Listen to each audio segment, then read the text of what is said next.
going to talk about business opportunities around core. Again, I'm Aseem Parikh. I work at ONF. And just to kind of set up a context for what we are talking about here. So again, I always start with our mission because it's always good to start from that level. We are trying to catalyze this industry to accomplish transformation, right? And you don't get transformation unless you have adoption. So that's the key message is there has to be some service delivery which has to happen based on these platforms, which will then transform the industry, hopefully for the better. That's what we hope. Otherwise it's all your fault. Thank you. I've come to accept that. But so that is the mission we are trying to do. And if you look at, that's what I was trying to say, that measure of any transformation success is whether that transformative technology, that transformative idea has been adopted, right? And an example which I like to kind of keep in the back of my mind is, think of how we used to use this little digital organizers, only about 15 years ago, not that far back, right? And then we went from there, slowly went up this value chain, and we got maybe a 10x increase at every stage of adoption, right? But really what transformed industry as we know it, the mobile industry as we know it today is the iPhone and all the Samsungs and all of those things which came to being. So far. So that's the type of transformation which Core wants to emulate, right? Where we are adopted not as a POC. I call this a POC, something like a little digital diary where you used to put our contacts instead of writing it down. You used to now put it in the diary. We went from there to a Palm and started doing a little more thing. You could put your calendar in there. That's kind of a little bit of a lab trial / field trial, right? But this is where we really want to be. We want to be in where things are accepted. And so obviously we are starting from this closed proprietary world, and this chart you've seen before, maybe Guru has presented it. And we are trying to build these platforms which will create a viable open source alternative, right? And that's ONF's mission, again, in a pictorial way. But we are obviously working against the inertia of the legacy, right? There is an old way of doing work. This is a multi-billion, hundreds of billions of dollars market. And there are entrenched players, old ways of doing it, all of that. So we have to push this ball up, right? So what ONF has figured out is we have this push-pull methodology where we are trying to have the operators push us with providing us the vision, providing us the intent to move things forward, and provide us funding so that we can create these POCs, create this transformative ideas. Some of them stick on the wall, some of them don't. But that's what we hope to. And then we also want the second part, which will get the operators who are sitting here on the hot seat, they're not doing as much, is to start putting some real money where they're asking for customization, they're asking for deployment help, right? So with both those things, if they ask the open viable alternative to be, they're supporting us here, but we want the next step to happen, which is the pull model, right? And that we think for all the vendors and everyone else in this room is the way to unlock this multi-billion-dollar opportunity and transform and work against the inertia of the legacy ways of doing things. Make sense? So that in context is what we are going to talk about today, of what will enable this to happen faster. We are starting to move the ball up the hill, but it's still surely not up the hill yet, not over the hill yet. So from the industry value chain, this is what we are striving to achieve.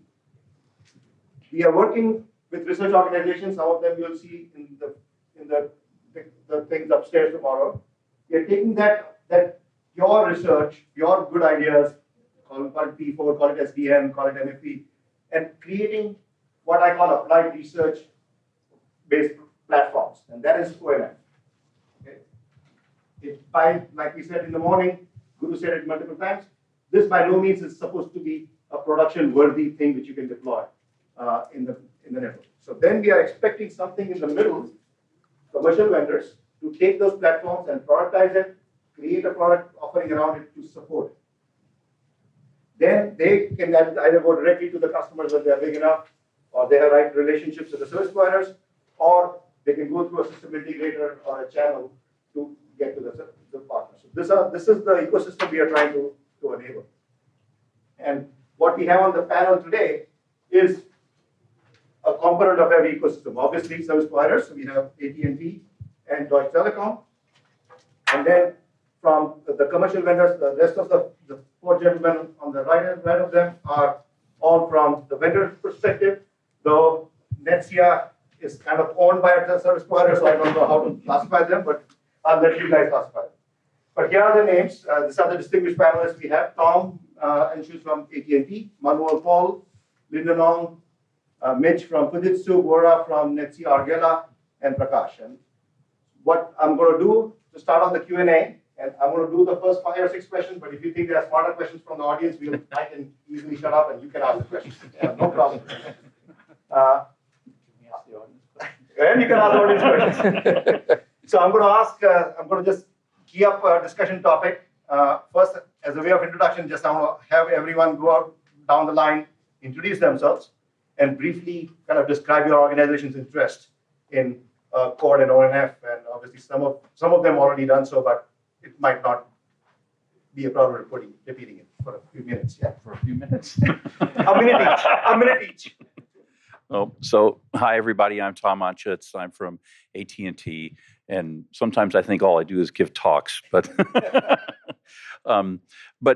obviously AT&T is really interested in transforming how networking works and how agile we can consume networking capabilities from this new kind of transformative architecture. That's probably good enough. All right. Manuel Paul, Deutsche Telekom. So we are a long-term ONF member, one of the founding members back in the days. So that's quite a time ago. And we are very happy that we are on board now as a partner with a new organization that obviously is much more into open source and reference implementations. So we see here that with SDN, NFV really coming to life there with disaggregated hardware and software, so we can really take it. And our first priority here is to do gigabit access in a much more efficient and a flexible way. Thank you. And this is Bora Eliaçık, Head of Engineering for Netsia. Netsia is an applied research company, so we are about innovation, open source, and partnerships. Netsia has been involved for many years for now in ONF, and specifically we have been involved in the ONOS, ACORD, and MCORD projects. And Netsia actually is investing in new technologies and showcase them through proof of concepts and key use case implementations. And we are open to partner with strategic partnerships. Anyone who has, complementing ideas and technologies to one what we have. With that, I should say that this is just what we have done for our program technology. We have integrated our program with MCORD. So this way, we have been able to showcase our technology in an end-to-end RAN slicing and network slicing scenario. And today, we are really enjoying a great deal of interest from service providers from all around the world. And this is the main reason our involvement in ONF, and this is really a win-win relationship, though. Hi, everyone. I'm Prakash Siva from Radisys, and Radisys is a US-based company. We're based out of Portland, Oregon, and we are both a product and a system integration company. We have a history with telecom networks supplying to large service providers, and currently we are a ONF partner. We see the huge efforts being done in the industry to bring together SDN, NFV, and cloud technologies and transform and all the disaggregation we're talking about. But we also realize that it's one thing to talk about this and actually do this and deploy this in a production network. And so there are obviously gaps, and that's where we come in as system integrator. Our role is to help and speed up the adoption of open source technologies. Obviously, CORD and ONF and all the capabilities under that umbrella is key for us, but also to be able to de-risk it.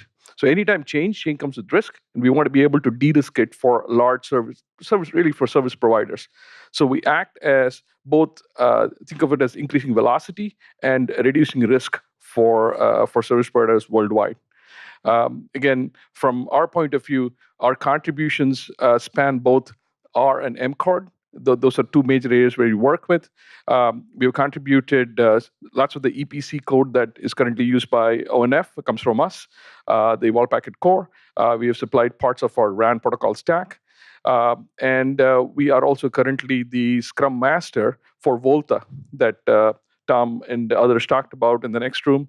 So we've been deeply involved with RCORD, with the POCs involving RCORD. And what we want to see is the acceleration of adoption of open source technologies worldwide. That's really the goal of Radisys. Hi, I'm Mitch from Fujitsu. And Fujitsu has joined the ONF code from the beginning. And also, Fujitsu expect code is flexible and also agile engagement platform. And basically, the code's value is not only the OPEX, CAPEX saving, but also the value creation platform. And OPEX, CAPEX reduction is just the existing business model, but the value creation is a new thing for the code. So Fujitsu finally would like to become the value creation partner with Carrier.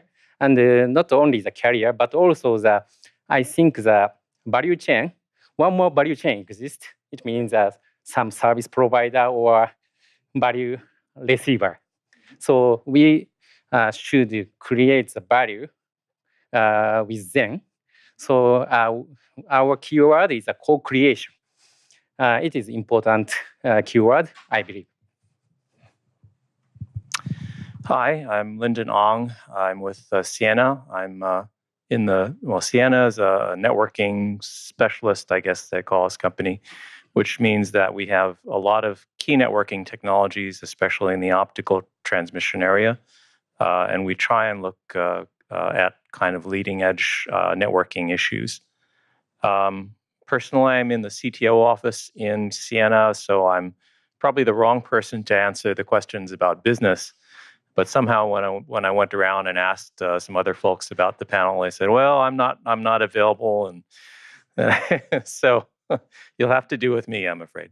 Ciena is very much involved in both CORD and ONF. We have Dave Bainbridge on the CORD technical steering team and is involved in the Volta project as well. We've had a long involvement in ONF and have had people working on ONOS. I personally chair a project called Open Transport Configuration and Control in ONF. I'll put in a plug. We have some sessions tomorrow in the morning and in the afternoon if you want to find out more about it. It's all about trying to extend SDN into carrier transport networks. And I was recently elected to the use case steering team in ONF, so I'll be very interested in trying to understand the use cases and maybe help steer some of the projects there as well. Thank you. So yeah, in fact, three of the panelists here are on the use cases. Tom, Prakash. Sorry, I didn't mention it, but the three of us were elected to the use case team, so we'd love to hear your ideas. And you can look at what is out there as part of the contributions and send us your feedback. Okay, so that was the easy question. All right, so we can have anyone start. It doesn't have to be Tom always, please. So the second one, we obviously we have 300, 400 people show up into the Bay Area to talk about Chord. So it has generated a lot of excitement. You saw the couple of analyst reports which showed how service providers are talking about using it in the next few years. Yet, everyone has said so far, there are no commercial products based on Chord. And the question I have for the panel is, why do you think that is?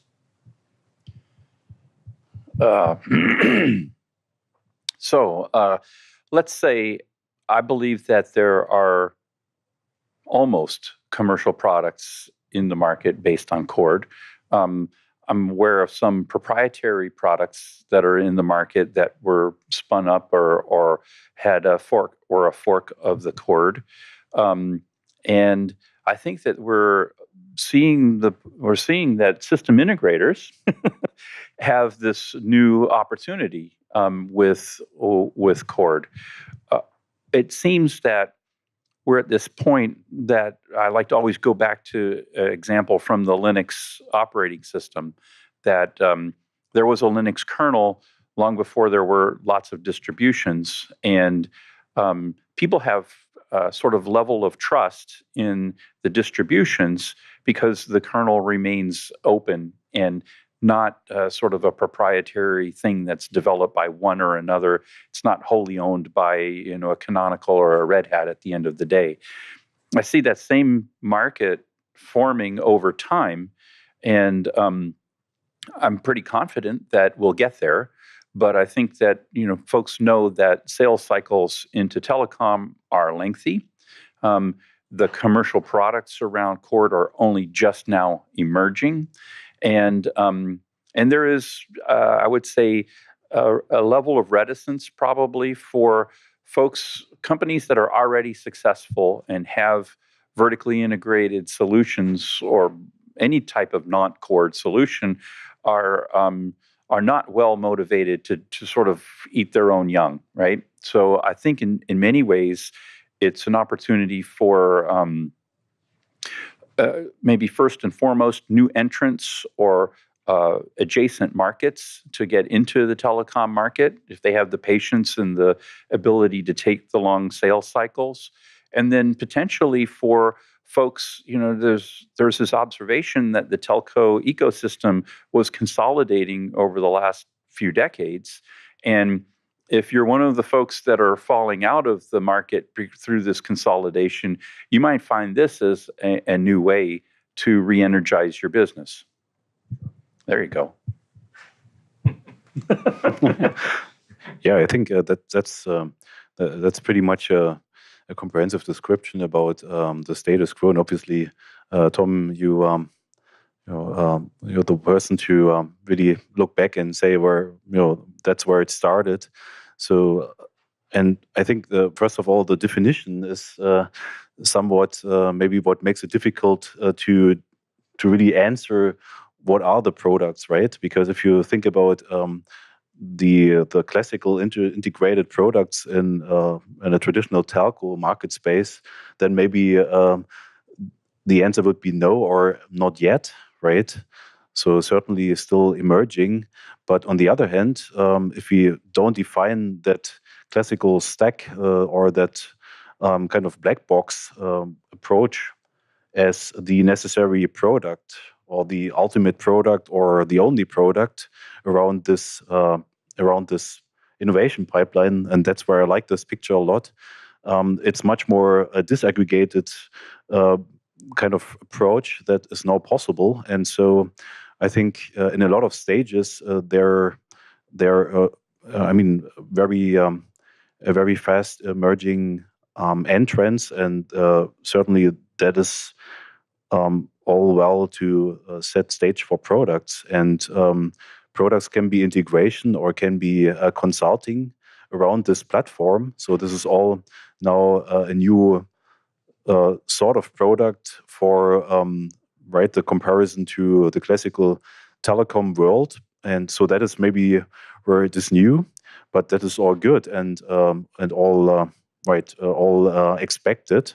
And so even in the space when we would say what would be the products. There might be some products around that no one is aware of, since not necessarily every implementer feeds back into the platform and upstreams the solution, or just gets to identify himself.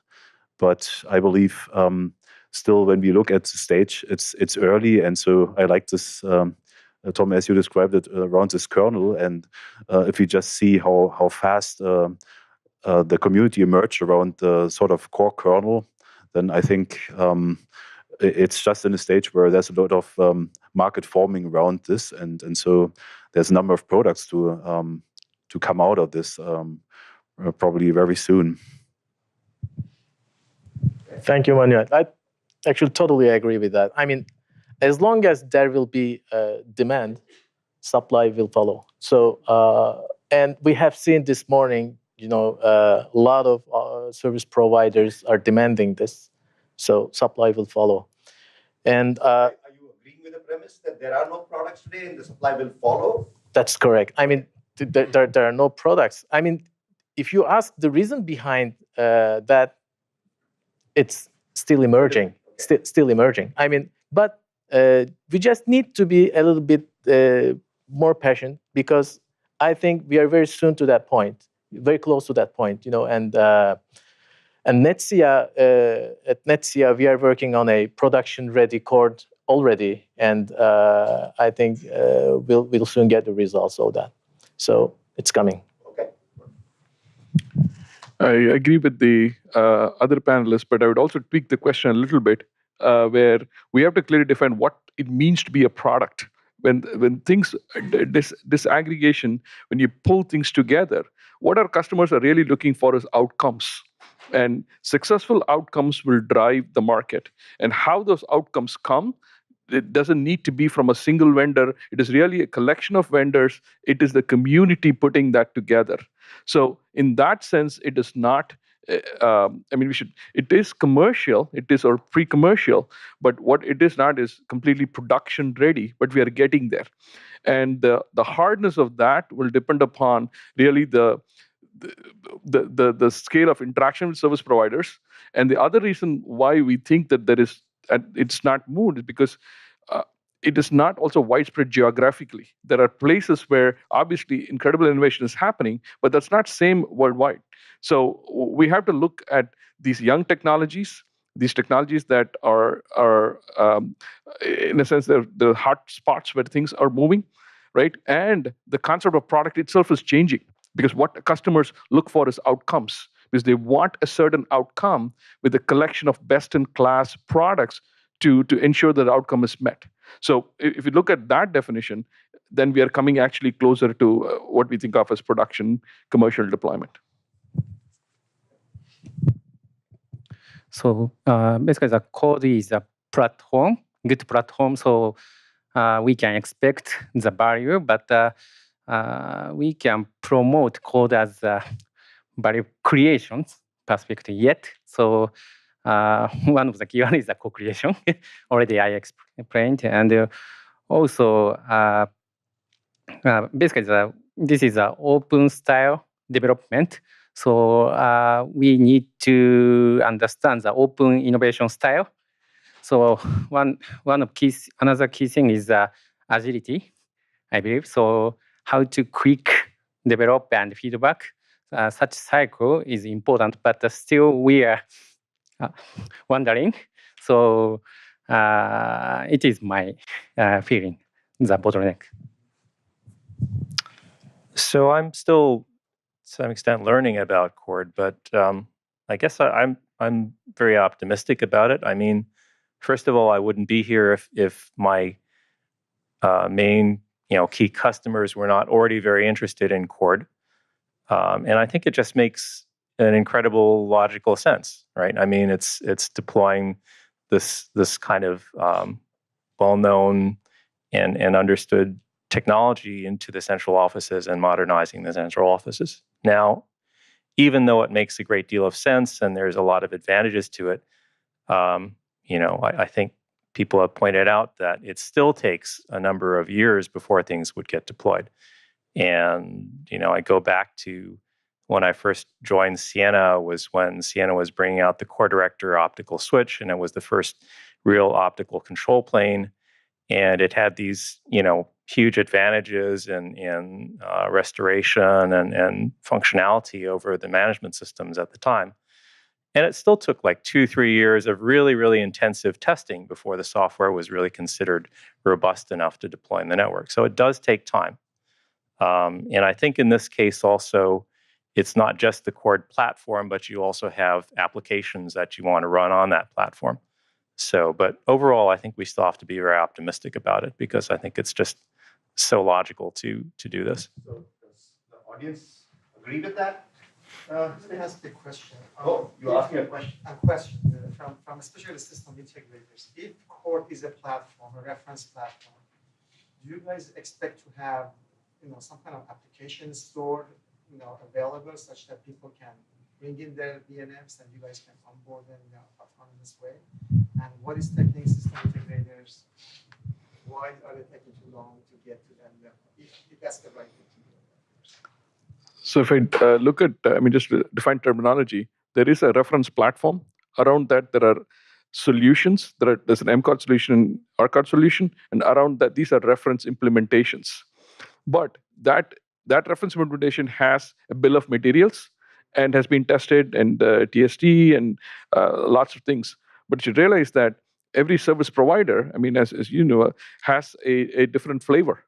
And so the question is, what is the and we should think of this as what is the minimum viable product, right? What is the minimum viable product for the industry, not just for one particular player? And part of a system integrator, one of the roles we see is to work with the community to help define that. Now, in terms of speed, and we certainly realize that not everything can be done by one group, and there is a need for VNFs to be brought in, and we have brought in third-party VNFs, but that may not be for the Cord reference implementation because it is a certain bill of materials, and there are service providers who absolutely, they will start with that, but there are others who will move in other directions.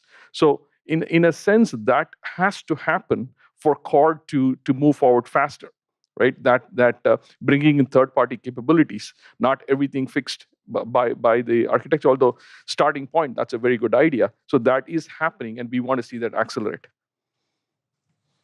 There's a question in the back. Well, the question is, I'm going to agree with them. Let's look at the enterprise, right? Those third-party companies are not going to give up the grip that they have on the service providers. Service providers understand that they need the support system of those big VARs that are out there. So they have to adopt a Cord type of model without letting go. My enterprise customers are not going to go with a white box solution right away. They want the Cord fabric, they want the Cord flexibility and capability, but they want the Cisco, the Juniper, the Ciena support system around that to make it real, right? So I think it's the same thing that happened with cloud, where we actually learned it's hybrid, that the world's looking for, not a cloud fully. I think that's really where Cord will probably potentially shine once the real vendors out there like the Ciscos of the world start to adopt this framework and implement it in the enterprise space. Sorry, you don't have to identify yourself from a company perspective, but if you do, then it will give us a context of from what perspective we're talking about. So yeah, so Build-A-Tech, we provide for ONOS, the front-end GUI, where we're BSD, so we've developed that for the past 4 years.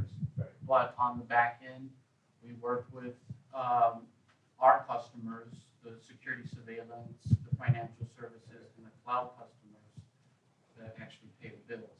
So the reason I asked the question and the answer I got totally blew me away, and I'll tell you why. I thought there would be two types of answers. The service providers would say, the Cord platform is not mature enough, I can't deploy it. And the vendor groups would say, there's no money or RFP available for me to go and put 100 people to go and productize this. But I didn't hear that answer for some strange reason. So maybe I'm missing the perspective. I think I'd like to hammer on a different direction. Okay. And that's If you go back to your chart 3 or 4 ago where you showed the smartphone evolution, the thing that really set apart the iPhone was the App Store, right? It became like a two-sided business model. Third parties could innovate and get new revenue streams out of building on that common platform. And I think that, Chord, I heard maybe 4 out of us say platform. Chord equals platform. And a platform all by itself doesn't do very much. It's like an operating system without any apps, right? It just heats up the room. So getting those solutions and those apps is going to be really critical. And I think it's additional business opportunity to get people interested in Chord. And it's a tremendous way to show how Chord can provide solutions and capabilities and applications, revenue ka-chings, right, to the cash register that you couldn't get out of legacy network architectures. Okay, I think while we are on this topic, I think this is a question which was specifically for service providers, and I would want Paul, Manuel, You go first. and then we'll come back to you because you just spoke. So this is the same line. This is like, given that you want to drive this transformation, right? How does your supply chain need to change? Because you are using a current supply chain for doing your current network requirements, infrastructure requirements. How does that need to change, and what are you doing to catalyze it? Right. So certainly it needs to change if you want to make full, use of the potential. So meaning when it changes, right, it's not necessarily that you have to go into an upheaval and overthrow like all of the market or all of the existing supply chain, right? So I think just got into that already a little bit. So what would be I think the gentleman making that comment, what would be the role of the sort of incumbent vendors here that obviously telcos have a close relationship with, since they are used to that support model, so that everything that comes around it with the RFP engineering, the responsiveness, and later on, all of the support when the product even is rolled out. So a bit of the stability certainly, first of all, needs to be challenged, right? When you say, okay, there needs to be an openness for some of the solutions to get developed and also to be used in the telco space, in the classical space. And so then the organizations need to be open enough to leverage that, certainly. But since a number of large operators are actually driving this, so obviously we see a benefit and a potential in changing this and being open for that. So looking at the supply chain, and certainly from DT perspective, we see that, then it's not that anyone needs to be left behind, but there is now opportunity for new players to enter this market, this opportunity. And that includes all types of players, right? It can be startups, it can be integrators.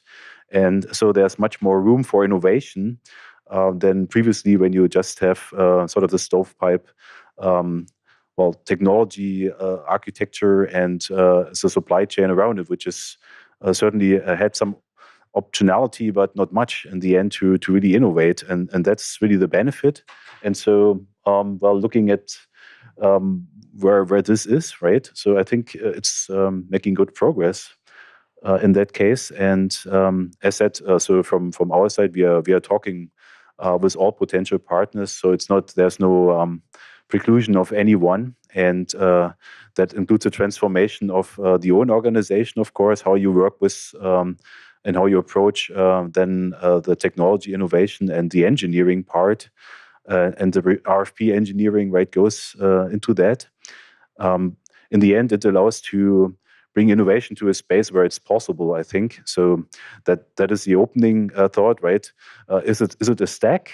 Is it a sort of hardware coupled cycle that is typically very long? And that is what is the situation today, or can you kind of shape this a little bit and split that so that you can say, okay, the hardware will still have its long cycle, but now you've got the software part, and the software allows it to actually innovate much faster and go to market much faster with new features, functions, and services. And that's actually where the new supply chain, I think, can kick in. Not so much in the classical hardware space, but probably in that space where you get the softwareization and really the all that flexibility into the network deployment. Wow, that was pretty Long comprehensive. answer, yeah. It's good one. Wow, where do I go now? So I think I would say this, that the answer to this question is tied up in the larger question that often get asked, and that's sort of what possessed you to do this whole thing to begin with. And if you've seen me talk in the past, my first chart for about 3 years was all about imperatives that AT&T saw in order to remain in business. And what we saw is that we needed to be able to provide much quicker response to new kinds of services and capabilities in the ecosystem. We had to scale our network up and down, upward to bigger flows, downward to Internet of Things, handle tens of billions of things with completely different economic models than smartphones. And we needed to be able to enable new supply chains that, the technology S-curves are coming faster and faster. We have to be able to react quicker and quicker. And frankly, our existing set of suppliers were becoming more and more consolidated, and getting things out of them was typically run through, you go to a standards body, you develop standards and specs over the course of years, you then put out RFPs and tests over the course of another couple of years, and then maybe you'd put something out in the market that's now too late and has missed its window. So this is really about enabling a new supply chain that we can deal with startups, we can deal with people that were not our suppliers in the past, and that we're much closer to the front end of innovation by being able to deal with the smaller companies. They're not bothered by going to SDOs. They build something, it's either a flop or a success very quickly, and that provides value, right? That's important to us. And so to catalyze this change, we're active, we're as active as we can possibly be about designing open spec hardware, developing in lots of open source communities, not just at the ONF, but in the ONAP work that we've done. So we think it's not just my personal opinion, the official company position is that this change is necessary in order to remain relevant and remain in business through the next decade. So I have sold to service providers for 25 years. So I'm kind of conditioned that unless there's an RFP or an RFQ, I would not think other initiatives are there. Just, this is one small group's pet project. How do you counter that? When do you see RFQs and RFPs being laid out with this kind of definition of right? So we do still have RFPs and RFQs from time to time. I consider that a failure in the modern era. That we've defined within AT&T a process we've called the Agile Engagement process. And it starts off with, instead of 500 pages of questions, it's more like 2 pages. What do you do in this area? What do you have that could be useful for this? And it's iterative, like an agile development process. We go through multiple steps. We find perhaps people that we bring in or companies we bring in through that process. And at the end, there may or may not be an RFP. We might award business just based on the relationship that we've developed. And it's almost like a dating thing, right? It's an RFP can be an all or nothing kind of thing. Whereas an agile engagement where you've gone back and you've gone through POCs and you've gone through tests and you've co-created things together, you have a much higher confidence level that what you're getting from that supplier is what you were expecting to be getting from that supplier. So That's an interesting one. there you go. Yeah, I mean, I was supposing the RFP question came last, but no. So actually, I think it's there's an opportunity here to even if you don't get rid of them, but to improve them a lot, and even the process of writing those RFPs, which typically was like this favorite joke, right, where the service provider wrote an RFP for 9 months, put it out, and then expects like 2 weeks of reply time for the vendors, right? Usually over the holidays. Over the holidays, definitely, right? Because you just got it ready, right? That's exactly right.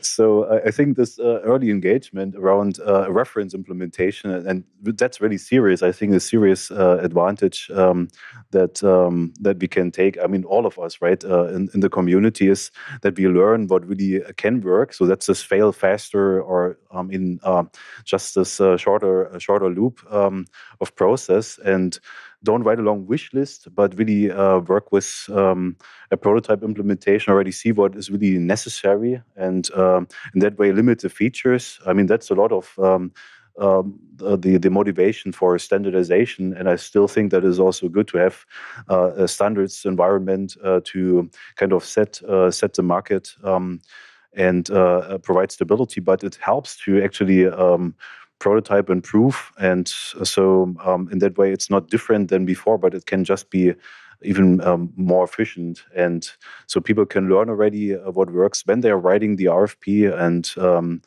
when well, actually it comes out, the potential implementers have already an understanding really about what is supposed to be implemented. So that kind of engagement really gets improved, and so that's big potential, I think. Okay, there are some of the service providers in the room, and this is a small enough room that we can have a lively conversation. Anyone wants to answer that question or add to it?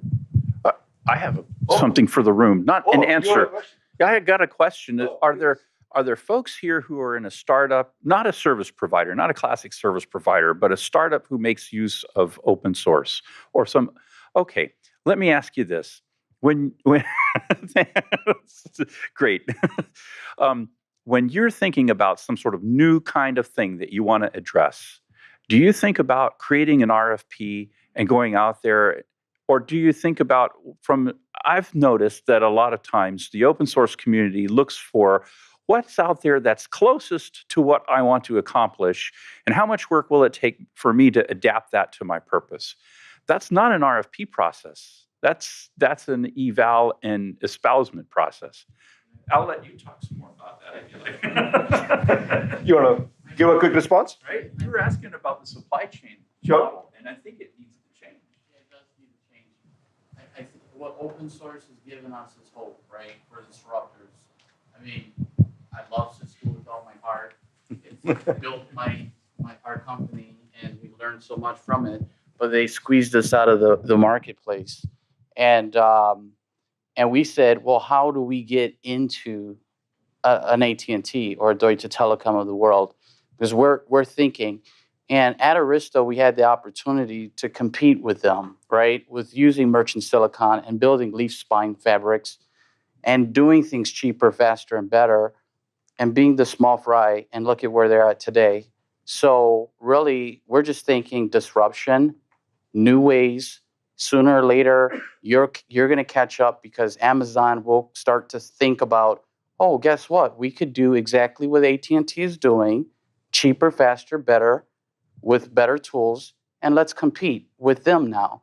And they're using a different model, and you talked about agile, and so that fits us, right? So what open source is basically given us, that's our RFP. RFP is going out there looking for things that we can readily implement, solve your problems as quick as possible. I think what we struggle with is the support and the scale, right? Literally, because your request is a global footprint that we can't reach. So it's building partnerships with the VARs that are out there, and then supporting them and helping them. I don't know. No, thank you. All right. Shall we move on to the next one? Unless you have some more questions, so you can get spared. He's just trying to get to the end of the hour. I know him. Okay, so this question is for the other side of the panelists. So for commercial vendors, system integrators, so describe your current offerings and plans to introduce products around Chord, and what would drive higher level of investment in your organizations? All of you obviously are here. That means you are investing some, and some of you are partners, so you're investing when supporting this financially. But I don't see any team which says, I have a 500 people team working on Chord or NOS, whatever. So, and that's what is required for a typical, to your point, to scale to a service provider level product delivery option, you need large teams, unluckily. So we'll start from here. Sure. So I think the gentleman touched on two things, and one of the key things is scale, right? And as from whether it's unit cost or to be able to offer a broad range of services that a typical large CSP requires scale.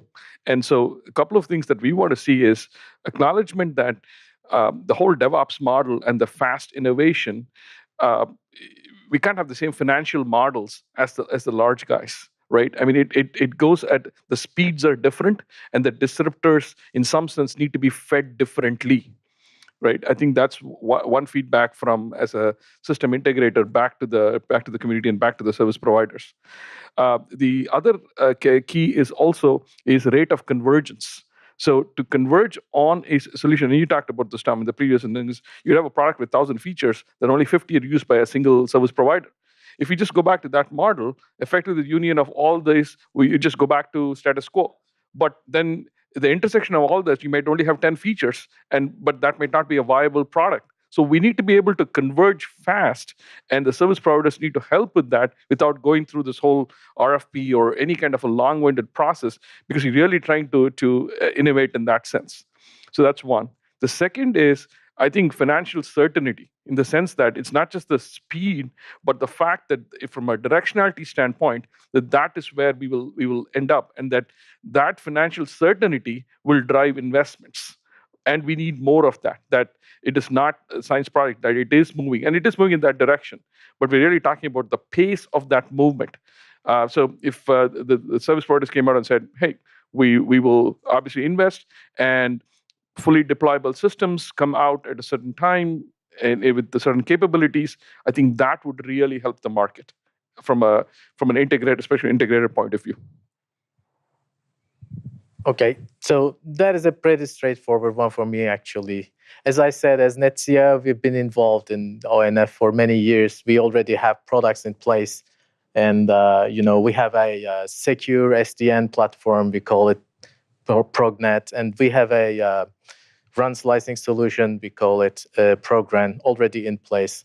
And we are now working on a production-ready core platform as well.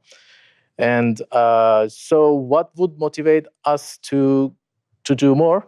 I don't think we don't need anything more. So we're really aggressive on, we don't need that. Yeah, I mean, because we truly believe, this is going to happen.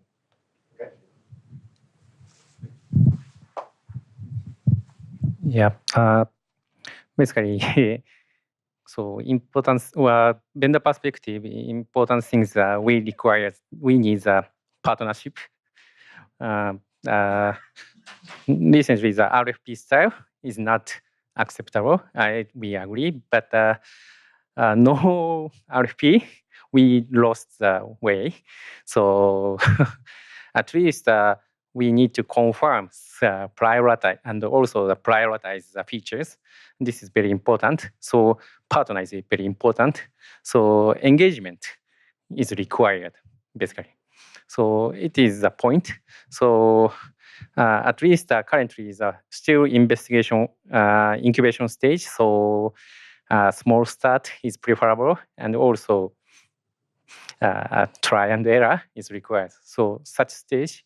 So we don't have the very big investment yet, but this is at least it is a incubation stage, so it is enough for us. So, boy, I'm really not the right person to answer this question.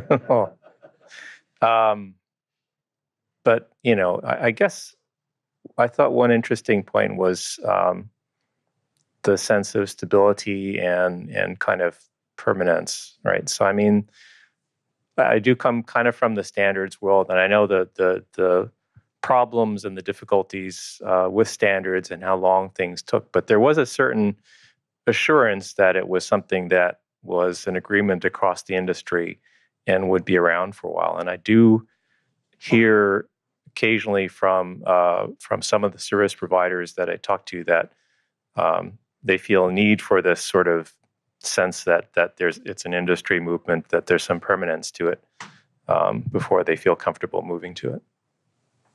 So to touch on that point, that's kind of the standardization, the kind of equivalent of that would be maybe certification of a particular implementation of core compliant VNF or compliant XYZ.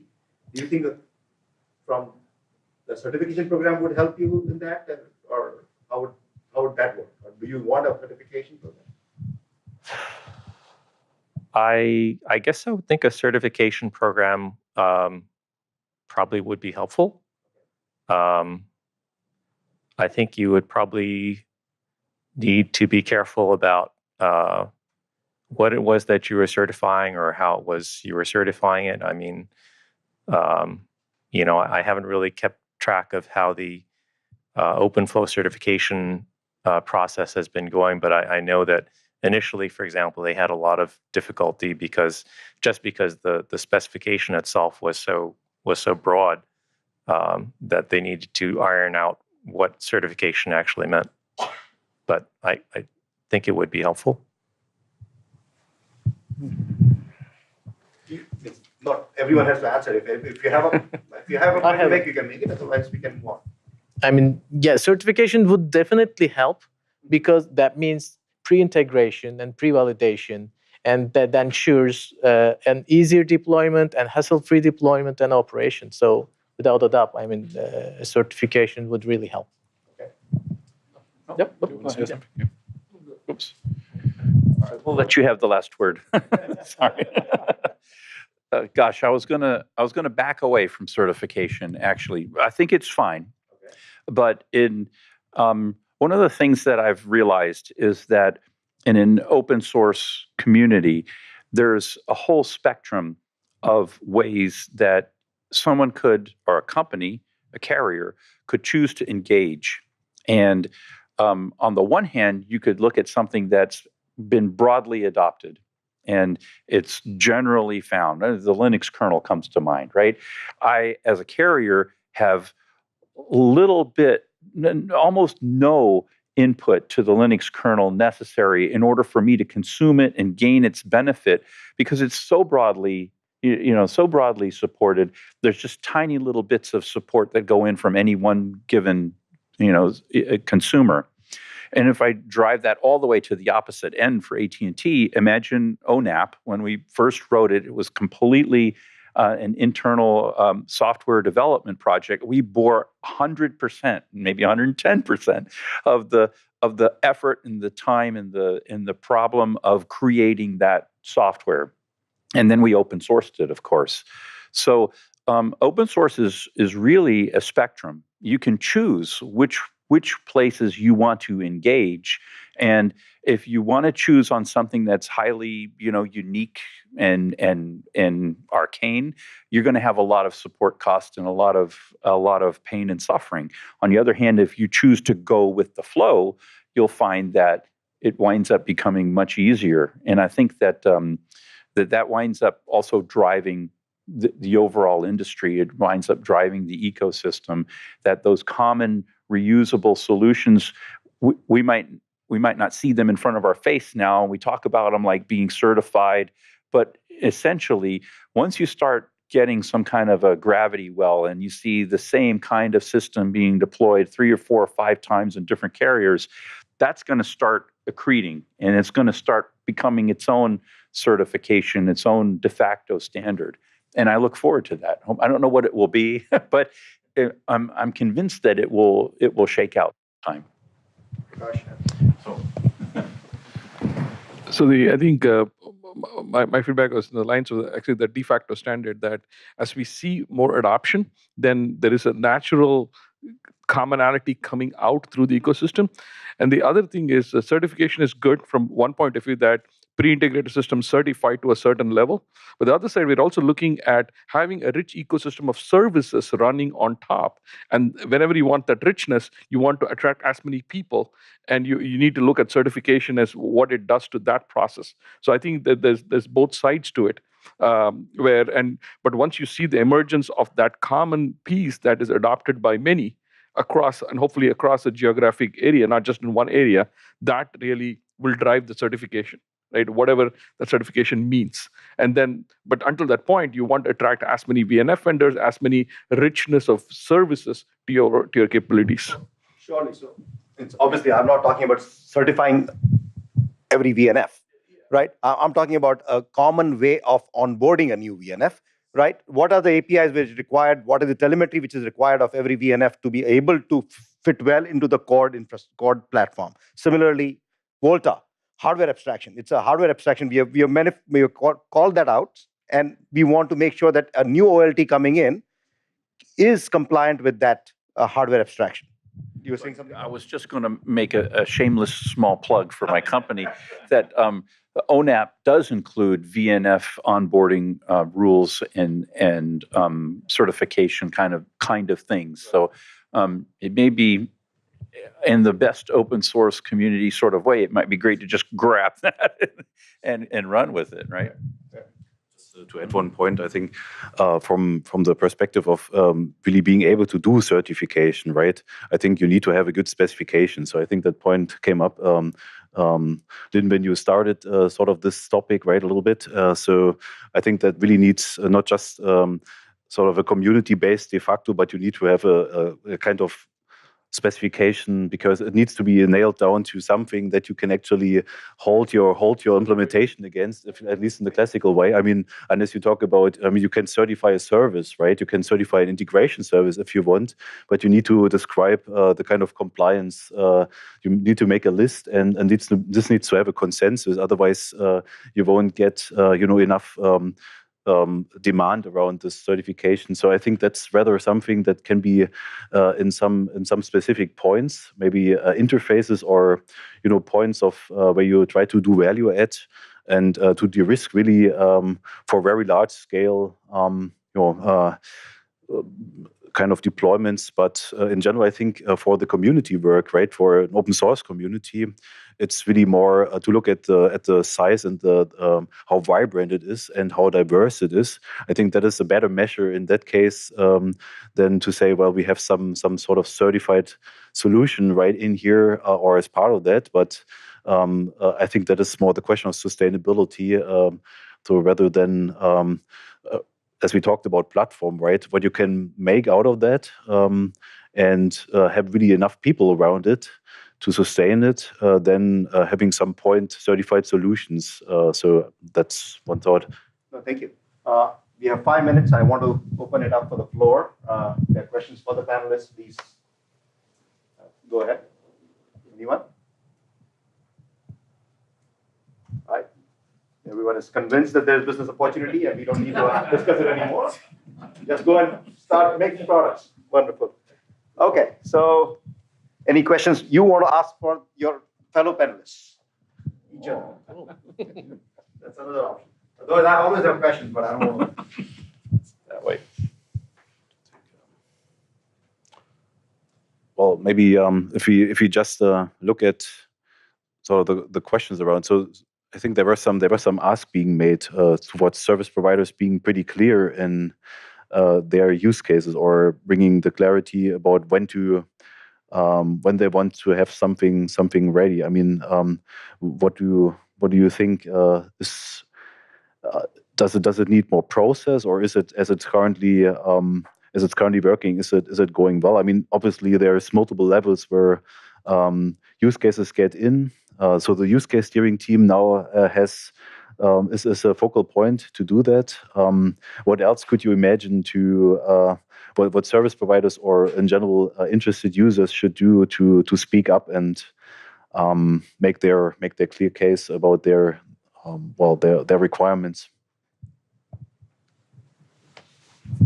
I think first thing is having the use case team is a great start, and having again in a sense the service provider playing the PLM, the product role for the industry, and converging on certain use cases is almost mandatory. I mean, it is required for acceleration. So in that sense, we are extremely happy to be part of that and to see where that convergence happens. Because part of the acceleration comes from not doing. I mean, obviously, you want to do a certain set of things very well, and that will accelerate the process. And having the use case team becomes a focal point for that convergence. So in that sense, that is the right direction.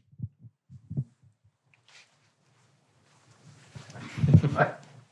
Any other questions? All right, I want to thank the panelists then. We'll ask them.